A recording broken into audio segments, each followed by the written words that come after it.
Sabihin, lahat po ng pera na gagastusin ng mga politiko ay may resibo dapat. Gusto niyo po ba yun? Yun po ay isa sa mga gustong mangyari ni Pastor Apollo Kibuloy na alam namin, number one, korupsyon talaga ang dahilan kung bakit hindi umuunlad ang Pilipinas. Now, kapag walang korupsyon, walang magugutom.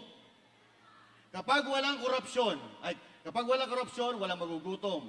Kapag walang nagugutom, walang magtitinda ng shabu. Kapag walang nagtitinda ng shabu, walang kriminalidad. Kapag walang kriminalidad, mapayapa ang bansang Pilipinas. Kapag mapayapa ang bansang Pilipinas, sa tingin nyo yung mga turista pupunta sa Pilipinas? Pag mapayapa, yung sa tingin nyo, yung mga banyagang turista pupunta sa Pilipinas? Pupunta sa Pilipinas kasi mapayapa. Anong ibig sabihin nun? Lalago ang ating turismo.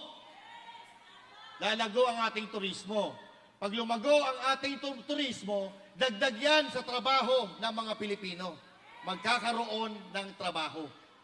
Pag may trabaho ang mga Pilipino, walang magagutom, walang magtitinda ng droga, walang krimen, mapayapa po tayo.